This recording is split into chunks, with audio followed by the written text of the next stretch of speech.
Madtown's #1 for hits and hip hop, 93.1 JAMZ, Fusion in the afternoons. One-on-one today with Nali. How you doing, Nali? I'm good. How are you? I'm doing great. It's a pleasure to have you on the show. You've got an amazing new single coming up here, bubbling for spring, called Maybe, featuring Coi Leray. I'm loving this joint. Yes, thank you. I'm happy you are living. Yeah, no, we're trying to get behind it, and it's a pleasure to connect with you and learn a little bit more about you. You're from New York, you're from Brooklyn, Flatbush, and I just wanted to kind of share your story with our Midwest listeners out here in Madison, Wisconsin, and bring the music and the message together. Oh, I'm excited. Yes, I'm happy. So, why don't you tell us a little bit about yourself, Nali? Yes, my name is Nali. I make R&B, neo soul music. Yeah, I'm from Brooklyn, New York. I started back in 2020. Okay. It was more like a fun thing. And then picked up around December 2023 when this guy named RJ, he ran this page called I Read Music Daily. He took my snippet off of TikTok, posted it on Instagram, and I had my little viral moment. And now I'm here with you. Yeah, nice. Okay. I looked at your debut project that you put out last year called I Am Nali. You got a couple singles on there with over 1 million streams behind them. So your message is resonating with people. So it's kind of deep, like what got you kind of into the neo soul vibe and into R&B? I think that's just what I've always listened to, besides pop. I think I've always just writing wise and just production wise and sonically just always been drawn to more of like the jazzy neo soul R&B space. I think that's just where my ears took me. Okay. Is music something that like runs in the family, or are you the first generation to bring it in? No, I am third generation. My grandfather was a jazz saxophone player. My dad was a R&B singer-songwriter, and now I am walking in the steps that they left behind and doing a little bit of both. Yeah, and paving your own lane along the way. That's cool. Mm-hmm. Right. So your single that's out right now is called Maybe, featuring Coi Leray. What was it like to work with Coi? It was great. It was great working with Coi. She's super humble, super down to earth. She's so sweet. I had a lot of fun recording the video, and yeah, she did great. Even her verse on the song is so great. I loved it. Everything was it worked out. Worked out good. In this day and age, it's easy to work with a lot of people, but not really at the depth that you are with Coi. Like a lot of it's like, hey, well, send us your files, record some, send it back. But you were able to get her, and even get her to come and be in the video and get that FaceTime with her. Were you able to pick up on some things that might help you take it to the next level along the way? I think something that I did admire and take with me is how she even took the time to work on a record with me.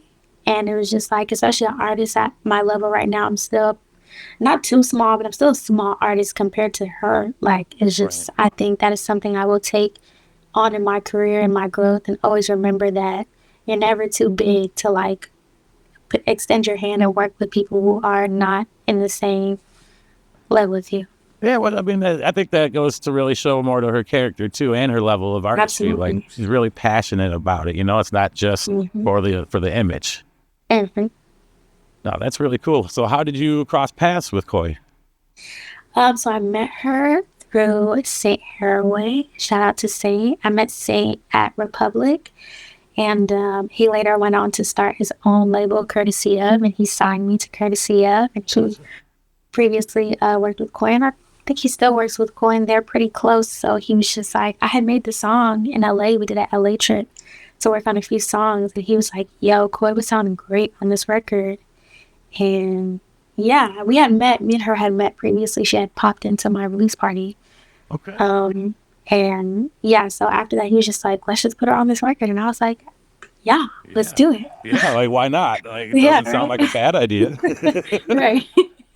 I dig that. It seems like a slow, beautiful build to get where you're at now. And that's only going to make for a better presentation. Mm-hmm. So right now you're getting ready to kick off a tour, or maybe you're already on tour with Jordan Ward. That's really amazing. He's having his moment. White Crocs is kind of a big turning point for him. And let's put him on a national stage. So How does that feel for you to be able to join him and be support? Oh my God, it feels great. It feels like I'm very grateful. When I even got the news that it was just like I got an offer from Jordan's team, I was just like, who? Like White Crocs, Jordan wore? Like, oh, Yeah, yeah, the okay, only Jordan yeah. award I know. Right. No, But that's yeah, really I'm very cool. grateful. Congratulations. Thank you, thank you, thank you. So the tour is kicking off. You're going to be coming through Chicago to the historic House of Blues. Like that's a Yes. very big venue, very classic venue. Are you excited for that?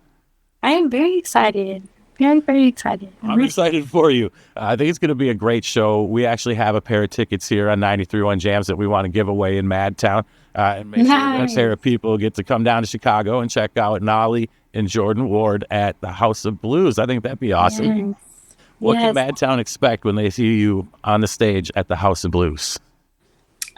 They can expect just like sonically more fun music, gets you dancing. You know, Jordan is all his music is very light, upbeat, like dancey. Even his more like intimate songs are still just nice and soothing to the ear. So definitely a very fun set from both me and him.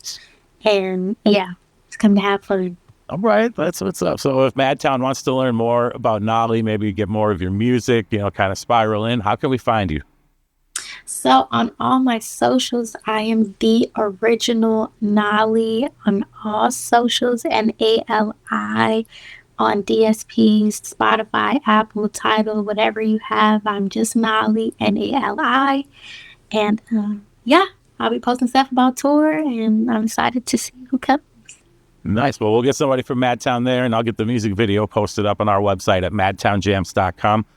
Real quick, I got one more question for you, and then Of course. we'll get you back on your day. I support a ton of independent artists, and signed artists alike, but we always like to empower the artists, and I always ask if there's anything that you could offer anybody up and coming or even on your level, advice to maybe help them take it to the next level. So absolutely, I would say definitely stay true to yourself, stay true to your morals and your values. You never have to shift that to get into spaces and doors that you feel like you need to be in. And always promote yourself. Don't be afraid to promote yourself and put your face and put your art out there and be vulnerable. I love it. I love the advice of not changing yourself to fit into other doors. That's something that should be said more. So I salute that. I love everything about it. Nali, I thank you for your time today. Thank you. Thank you for having me.